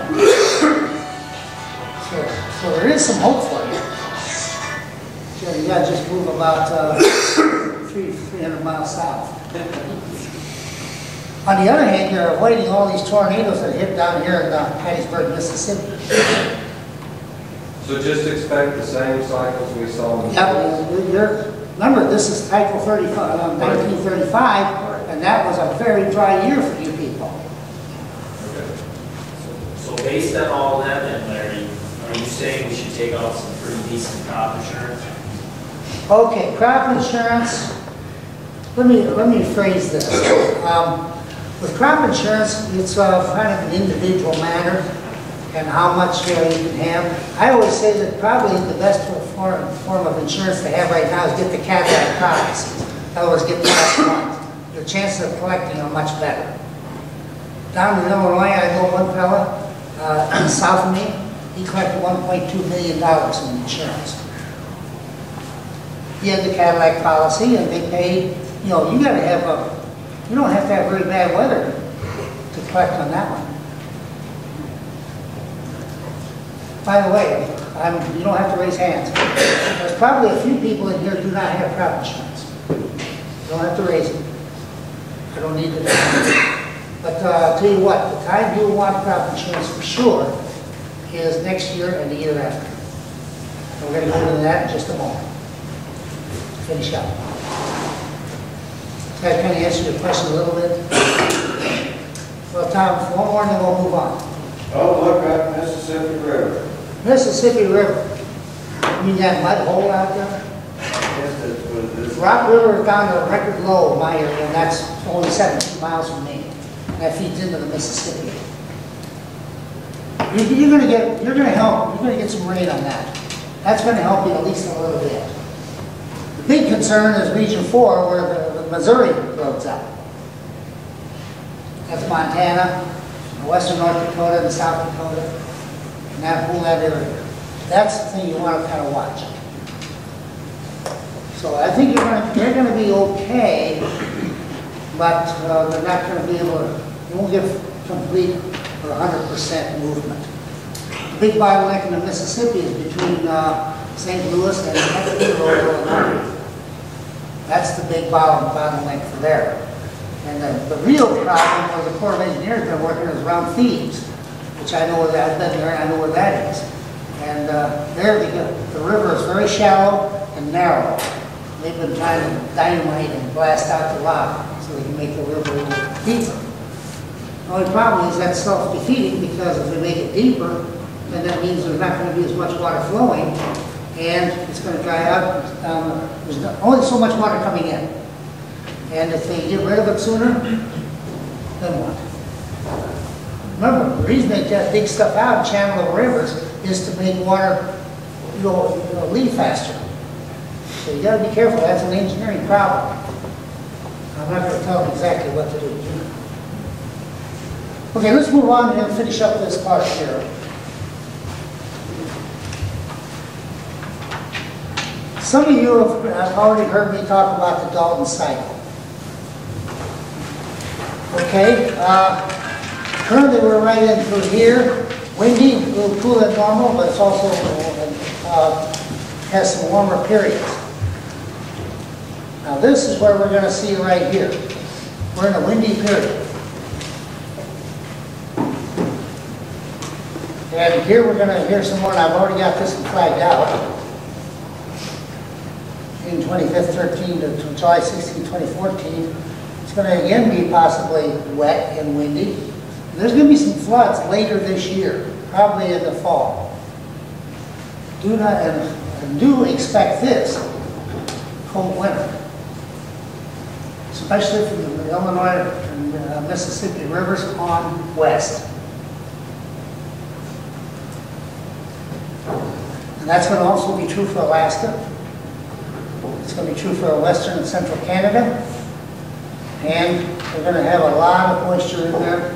That's going to come, especially have heavy snows. You're in that cycle.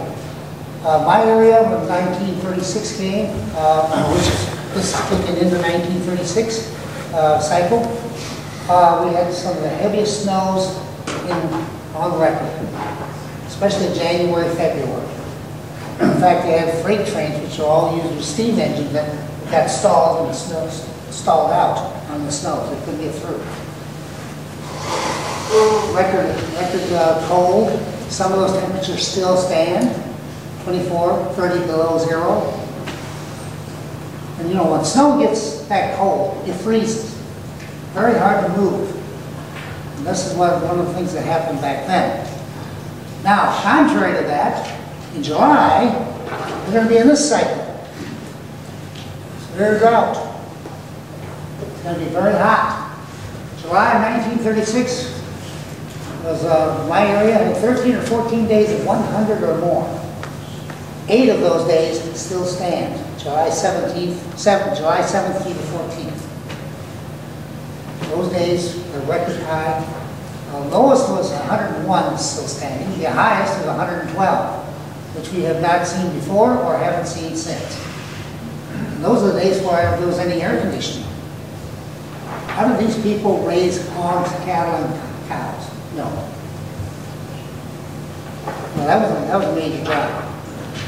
So this period is coming up, and that's going to take parts of 2 years. This is going to affect the yields of crops that are already planted, and this is going to affect planting crops. I think you talked about insurance. Well, that's when, these are 2 years, I think I would definitely want insurance. Cover your backside. Because without insurance, like that guy that got paid $1.2 million, what do you think would happen to him today if he didn't have that check? He's gone. He's gone. Then we finally get into some better weather. But here's the one that just everybody should be gearing towards, and you watch very closely. We have one more dry period coming in there, which really is our full year, hot, dry again, in 2018, 2019. And then here's the cold weather. This is the same cold cycle that George Washington had to deal with at Valley Forge. That was the coldest period in the whole colonial era. So that cycle is now coming on again. If you have a killing frost every month of the year, should you have insurance? If it still exists. Chances are it may not exist because the financial cycles show that there's going to be a lot of insurance companies going broke. We'll get into that next period. Now we got some more of it. It goes all, I got it all figured out already on to 2051. I doubt seriously if I want to see that. That's a long ways out there. I'll be well over 100 years old. About 110 to be exact. And I've got it figured up already, basically, out to 2101. But anybody here is under 30 years old? We got a few. Maybe I better figure that out, Anna, just in case. They may want to buy your operation before it's done. By that time, you won't care either, probably. So yeah, there's some interesting things coming up here. Any questions on this part? This is just general, but I give you a little guideline as to how to make a fortune. On the This, go into Chicago and buy up all the futures and stocks as you can. And certain stocks in the stock market are going to be worth something too. You're talking about this, the Dalton cycle, but we're looking at the cycles before. You're talking about it's supposed to be dry through August for this next cycle. Okay, well, good point. In other words, this is a general cycle, and you're talking about the more specific ones we're trying to use in the forecast. Is there a conflict? No. Remember I said there was I got 6,800 different cycles in the computer, and some of them are major cycles. This is a super major cycle, but it can be overridden by a stronger cycle of shorter length. And it tends to be the shorter the length of cycles, the stronger they tend to be. So yeah, there's some changes in here, and you're talking about this one right down through here. Yeah, that sounds like it's a discrepancy, but it really isn't. Because if we have a real cold winter, man, that's going to make this look like a real ace in the hole.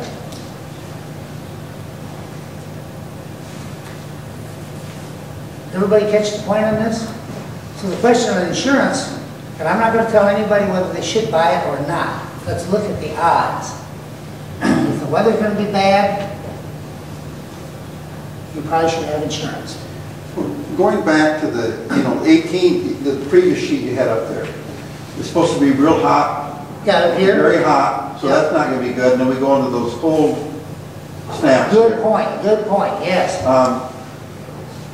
Politically, this is going to be a disaster in the world because we won't have the food. I'll tell you what's going to be a disaster. Right here.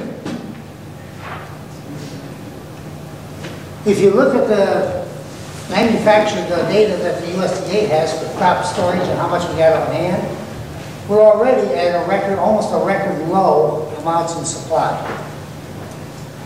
What happens if we have a year like this one, and we only end up with half a crop? Man, there's going to be food riots around the world. That also brings up another point. What about finance as far as insurance companies having enough backing? Is the government going to be able to back up the insurance companies? See, there's a whole plethora of situations coming up here with a major drought or a super major wet year. Doesn't make any difference. Anything is well beyond or outside of the normal range, that's going to be a problem. So yes, so this can be a real problem for it. I think this cycle is going to be bad. But yeah, here we have this, we don't have any crops for a year. The one that I actually got George Washington is this one right here. Because then the one that turned a little better, and that's how the British then finally tried Uncle maybe. What impact is all this going to have on the extremely high land prices? What do you see happening? Because we got, you know, I know we're going to get into the markets and stuff. Yeah. But I was going to look at that cycle. This has got to be devastating. Or how do you see all that playing out just due to what you got up there?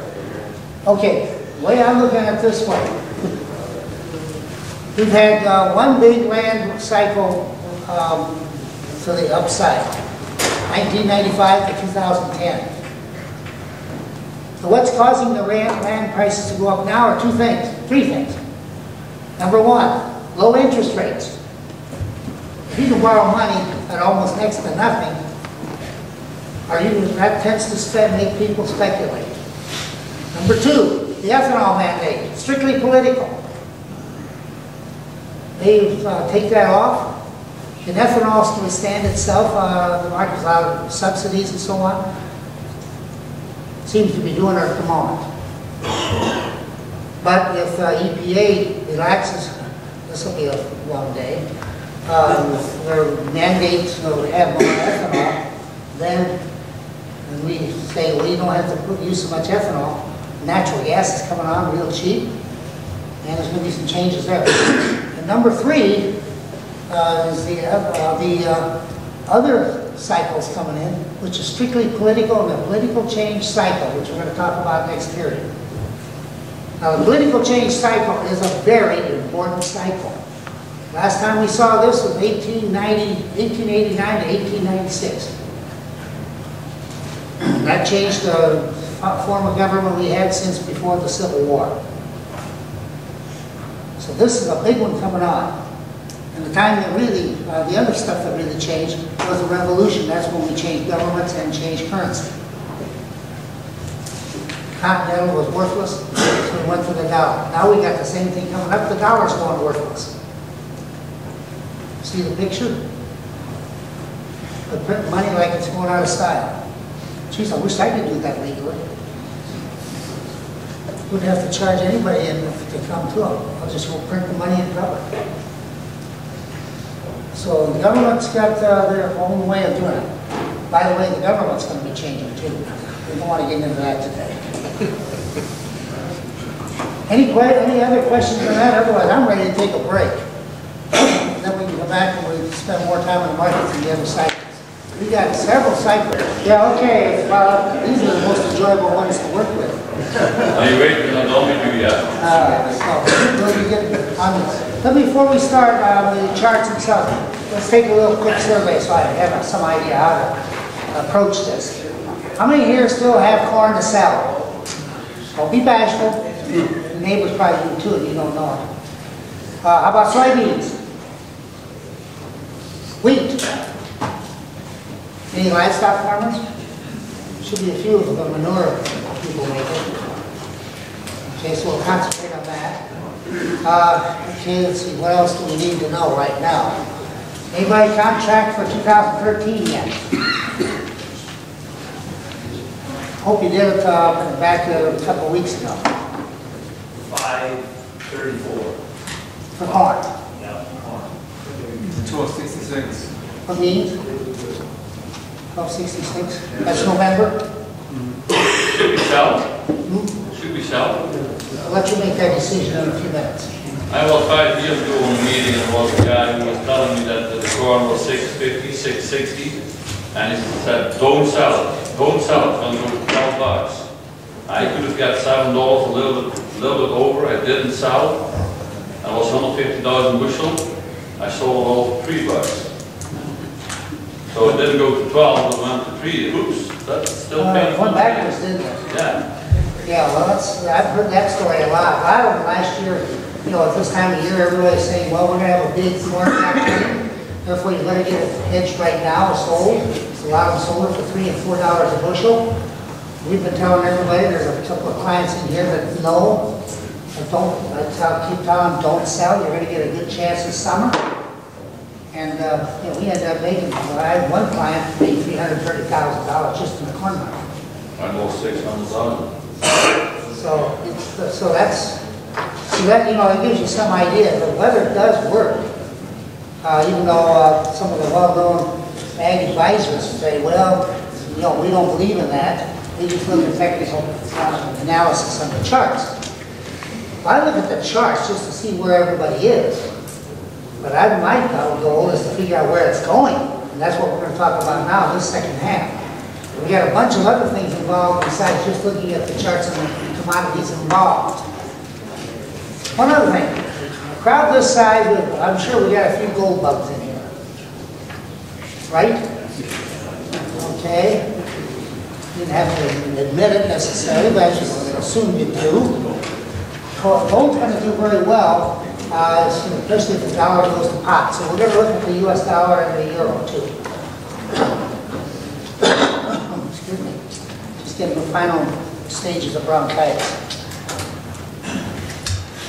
We're going to start with the grains right away, and then we're going to finish up with a couple other cycles, such as the depression cycle, the political change cycle, and we do have the solar cycle here too. So that's something we may take a look at. But the big thing that's going to start driving these prices, and I know some of you aren't going to want to hear this, is war. The big war cycle starts in May. It's a 53.5-year cycle. We'll want to hit that because you're going to get involved in this sooner or later, especially if you're going to be working the next 2 to 3 years. Corn, if you look at these charts, March corn isn't doing much.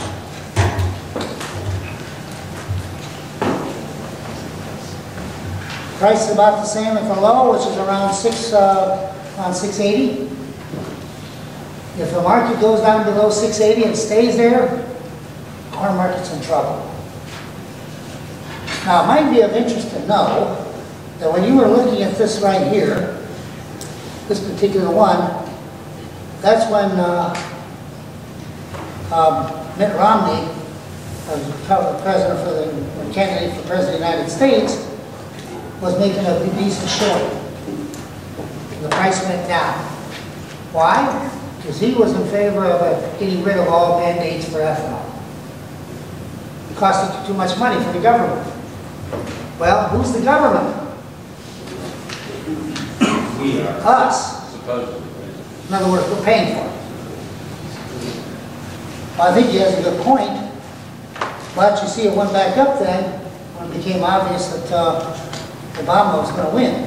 Then it went back down because of things going on in Europe. Now it's going back up. But it's not going to go up much. In fact, where did it close today? Anybody got it close? Not yet.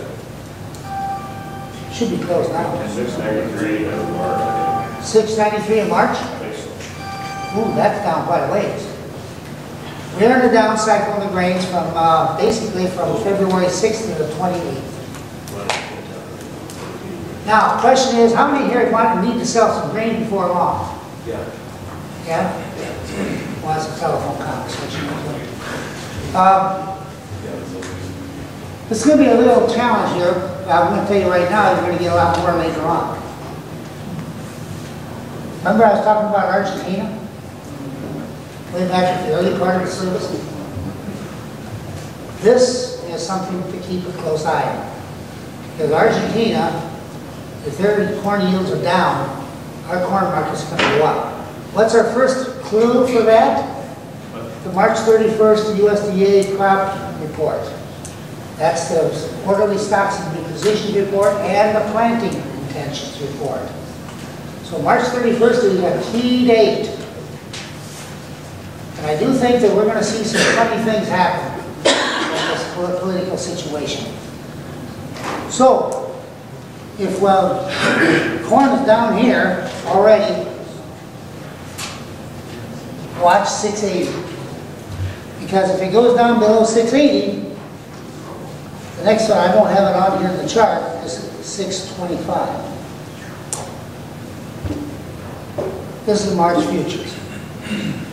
So then we switch to when March starts coming due, then we'll switch to May. But the problem is that I don't have it here, December corn. That's your new crop corn. It has yet to get up above $6 since last fall. Until it gets to $6, it's not going to be a very good sale.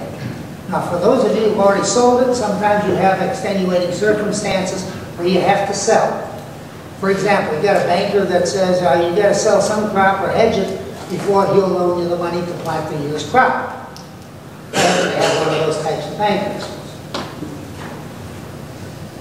So I figured, well, I'm going to beat the draw. I wanted to sell last November.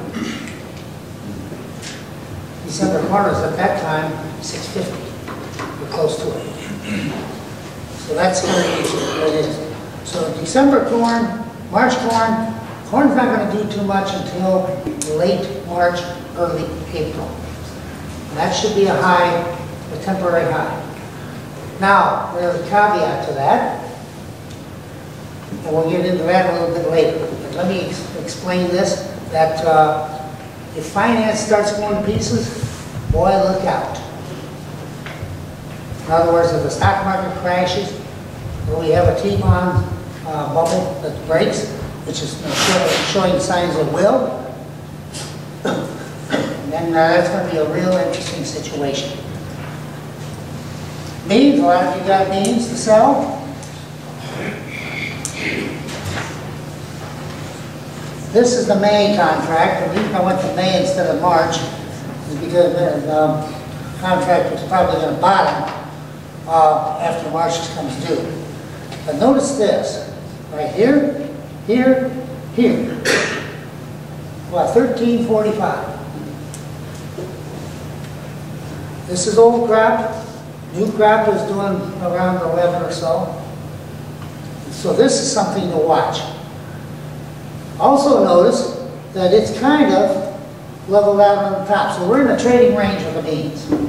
So if you got to sell beans, try to catch it up here, 1450 to 1475, that area. I think it made it to 1497 the other day.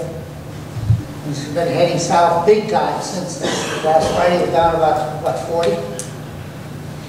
But it's done some bushel. It's made more down yesterday and the day before. I think, anybody have a quote on May beans? For March even? That's something that, beans are going to be a big thing to watch. Quite frankly, long term, I look for the bean market to make the biggest move. Especially if Brazil, Argentina come in a little short. There's no surplus of beans. Nowhere. And we'd be out of beans, it wouldn't be for the DDGs. So this is something to keep in mind here. Notice also right in here, this chart's about a week old, a little over, that conditions were going up here. And then since then, they've turned down. So when it gets down to a certain bottom, down around 25% or thereabouts, then they'll get ready to turn back up. So the beans are going as a technical market right now, but nobody's really doing a whole lot with it. But the time for them will be coming when they'll get up here to the all-time high, which is right here. So that's going to be about 1625, 30. So if it gets up there, then it's going to be interesting to watch. Okay, corn and beans, two of them. Any questions on those two before we go on to the others? we'll throw it open for general questions after we get done.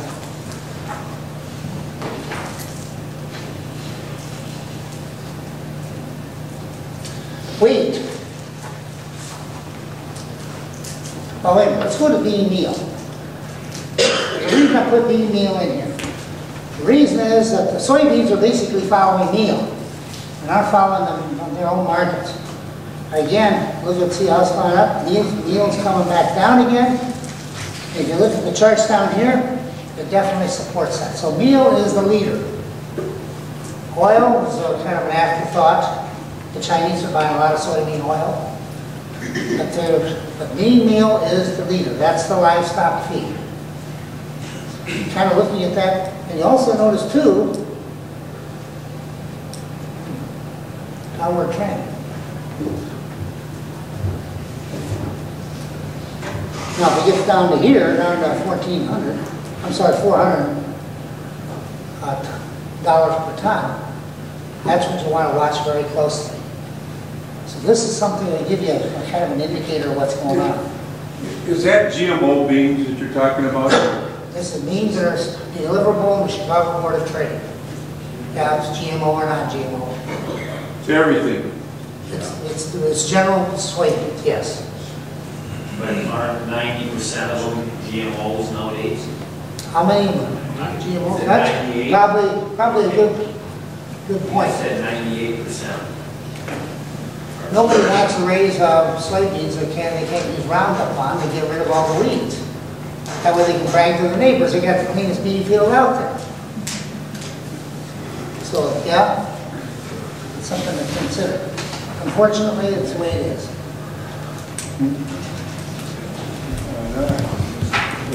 Now let's go to wheat. Wheat has very few friends in the market. Nobody wants wheat. Nobody likes wheat. Getting to be nobody wants to raise wheat. Yet wheat is still one of your best ones. It's in a downtrend. Also, if you go over here, it's a whole trend going down. So this thing's going to take some time turning around. Cycle low is about the same on the end of February. And we're heavily short on our hotline, which we got some samples back there. And if you're interested in that, following us, we can make, hopefully make you some money. But I'll tell you right up front, we don't make money all the time. If I could, I would be swamped. But we're doing quite well. Last summer, I should say, we made about $330,000 on the grain markets because we knew the drought was coming. And we went short lately, and we've done all right on that. Okay, now let's move on to a different one. Cotton. Notice this puppy. Boy, this baby started barking right here. Got up to 84 cents a pound. But 78 is the limit. If you're a speculator, what would you do here? Short it? Yep. Another one is to, write calls against it. Get paid immediately. Let it expire worthless. You keep all the money. This is a technique we have been using for a few years. We got a few people doing that. They're making more money doing that than they are in the future. Because whenever you buy a call, somebody's got to sell you one. And you got to pay them for the privilege, so they pocket your money. The professionals all do this. They don't want this word to get out. But since I've dealt with the professionals, then I know how they do it. It's a little tricky at times, but those people make money almost 90% of the time. That's pretty hard to get better odds than that. Sure beats farming. So that's something you kind of keep an eye on. This is kind of a dull subject for a lot of people. But the bottom on this is going to be about 70 cents a pound. But it's got to come back here to 78 first. Now, who's the biggest consumer of cotton in the world? China. Who's the biggest grower of cotton in the world? We are. So they've been buying a lot of our cotton. See, the quality of cotton over in China is poor. I mean, if I had this shirt made out of strictly cotton from China, after about the 4th laundry, it'd be all nothing but a bunch of fuzz in the bottom of the washer and dryer. So the Chinese buy our cotton, which is much better quality, and blend theirs in with it so they can get rid of theirs. And that way, see this way, then my shirt will last maybe 20 to 40 washings instead of 4 to 6. Whereas I had to use straight U.S. cotton, probably would last 100. So what about GMO cotton? GMO cotton, which you use for combat the boll weevil and stuff. Well, no, if you wear clothes and you have that same cotton in it, right? Yeah, well, our cotton's using that too. Now, as far as they're concerned, they don't care on the cotton. You're not eating it. At least I don't think you are. But it might be of interest to know that the U.S. Treasury, to make their $1 bills, uses our cotton. Does that tell you anything? It's a special type of paper. That's how counterfeiters always get caught. All the paper I use works very good. Maybe I'll better just let that one go. But cotton's going to be interesting. Now, there's one other thing about cotton. What competes against cotton? Soybeans. Why? It's a soybean and cottonseed oil meal.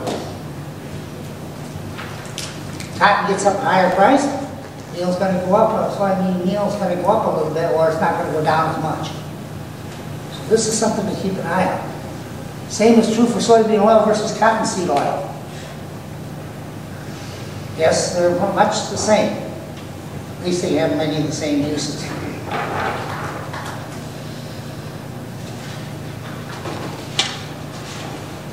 I got a bunch of slides that are new and they're kind of sticky. Sugar. Okay. Sugar competes with who? What commodity? Corn. Why? Starch. Starch? Well, starch. Ethanol. Ethanol, yes. That's related to it.